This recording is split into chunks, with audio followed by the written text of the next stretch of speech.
guys.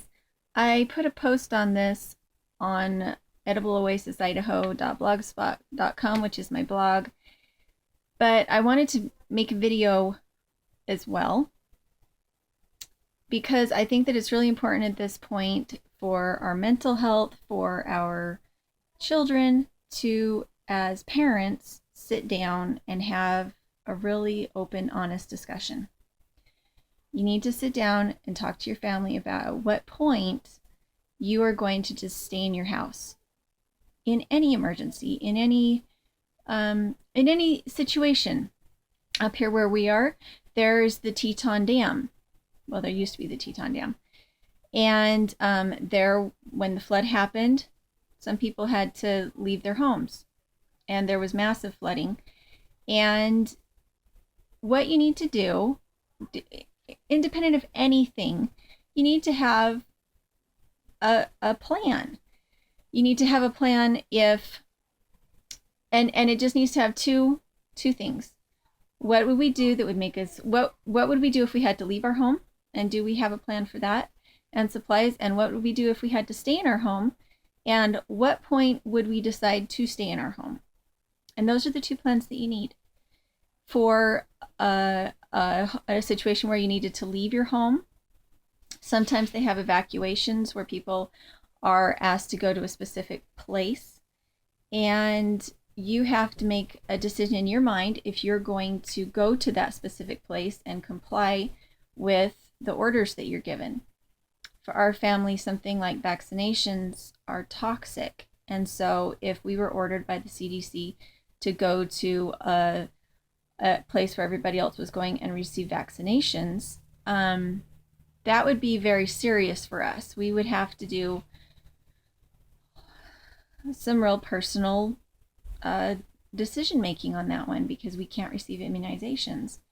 I'm already mercury toxic, and the mercury vaccinations could kill me. So deciding what your own ideas are about leaving your home.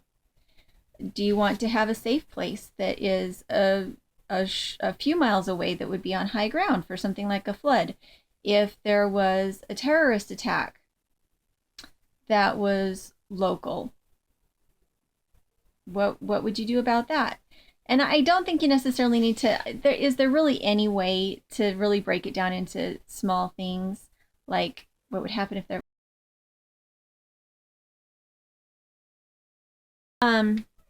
really honestly, if you stayed in your home, what would be the circumstances that you would stay in your home? For us, those circumstances would be because Mr. Dirt is in daily contact with the hospital, 2 hospitals in our closest town, and he is in contact with all the doctor's offices in that area. He is somewhat high risk. He comes in contact with nurses, he comes into contact with managers, he comes in contact with cafeterias and stuff like that. He's in constant contact with those hospitals.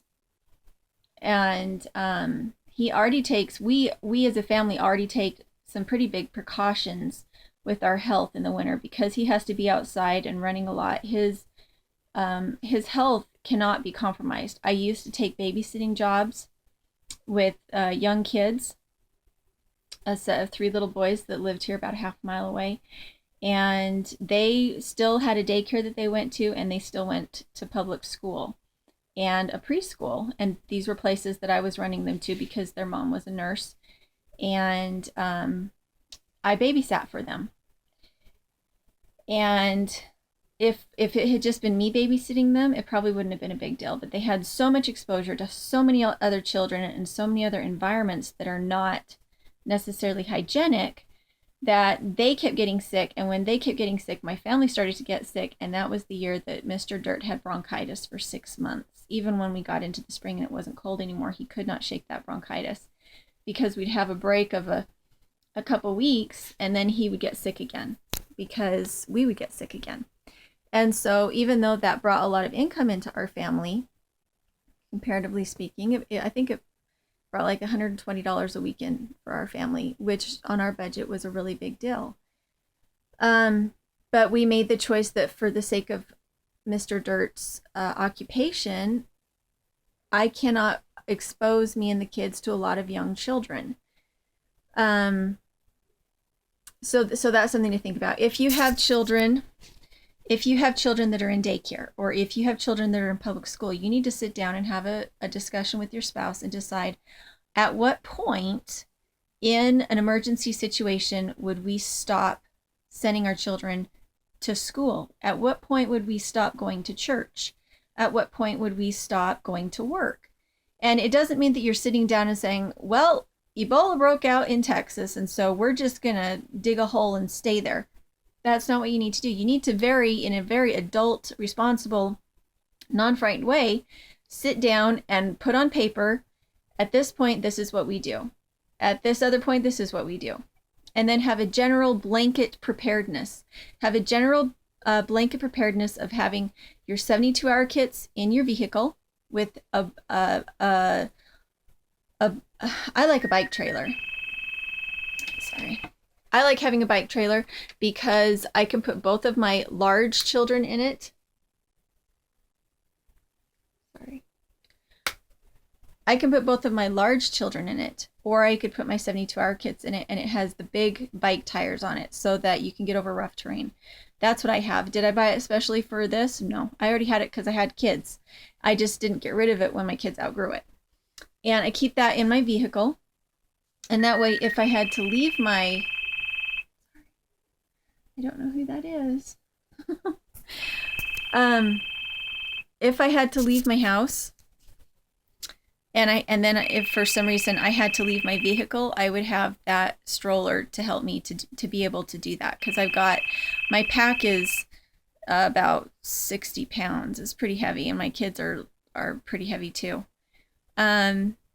If it was a forced evacuation and they were forcing you to go somewhere, you would want that 72-hour kit, and you would want that stroller, because it would mean that you could pack all of your stuff into your stroller and move it around and keep people from stealing it, because it would all be in the same place. You could cover it up, and you'd have a way of keeping your things safe. So that's if you have to leave your house. And other considerations are that if you're in your home and you decide that the danger is high enough that you are quarantining yourself, it means you don't let anybody else in either, regardless of who they are. You hopefully have some kind of fence around your property and a gate that you can close, and you close that gate. And you put a sign on it that says, please don't enter. And then if you have loved ones that call you and say, well, we're coming in, you say, I'm sorry, but you're not coming in. And this would go for any kind, this is not just this situation. This is any kind of situation that is similar to it. If you haven't thought through it and you don't do any thinking or talking about it because you don't want to act like you're scared, then it means that if you're someone who's been prepared all this time, it means you are throwing all that away by not having a game plan. So this is a fearless game plan. You don't have to be afraid of it. You've just made the list and you said, when X, Y, and Z happens, we're pulling the kids out of school. When ABC happens, we don't go to church anymore. When U happens, or 1, 2, 3 happens, or whatever your list is, then we are going to close this gate and nobody comes in and nobody goes out. At the point where Mr. Dirt would come home and not check in at work, or to check in at work and say, I'm sorry, I'm not coming in. At that point, we would just not go anywhere. If it was that kind of a level of quarantine, we would just hunker down and we wouldn't go get groceries at that point anymore, because that's a pretty serious decision to decide not to go into work, regardless of the consequences. Might not have a job tomorrow. That means that you better be taking that's pretty serious. So another thing I wanted to talk about is just parents' carelessness about sick kids in general. The reason I say church is because you go to church and you shake hands and you give hugs and kisses, and you have little kids running around the halls that have drippy noses and they're smearing their slime on everything. I get really frustrated when I see parents take sick kids anywhere. 100 years ago, if you had a sick child, they would stay home until they were well, because 100 years ago, kids died from very small illnesses. And, well, kids don't die anymore from small illnesses, but it's so inconsiderate to go out when you're sick and not to stay home and take care of yourself. So, I think in any situation, it's good to evaluate your family and your attitude towards health and wellness. And I don't know. So at this point, we have decided that I guess what kind of brought it home was yesterday when I went in to do that video for the preparedness store. I was talking to one of the owners, and she mentioned that somebody from Texas had been in her store, and from Dallas, Texas. And we're in Southeast Idaho, and this guy had come for vacation, and they had not just been in Texas. They were on vacation. However, here's somebody from Texas in Southeast Idaho the same week that the second nurse comes down with Ebola. That means that there's, the odds of that, I didn't think were that good. So what are the odds that somebody who's been in Africa is in Southeast Idaho? We had friends when we lived in Idaho Falls, that were in our congregation, and he was from the area where all of these things are happening in Africa. So, to me, what this all just really brings it close to me is that a lot of people's disregard for other families, for the people around. As long as my family doesn't get sick, it doesn't really matter, right? How can you think like that? How can you say that whatever sickness you have, it's not a big enough deal to protect the people around you by not going out in public just for a little while, just to make sure? It just kind of drives me crazy. So have a game plan with your family. Decide to have emergency preparedness stuff for leaving your home, and make sure you have emergency preparedness stuff for in your home, and make sure that you have a game plan.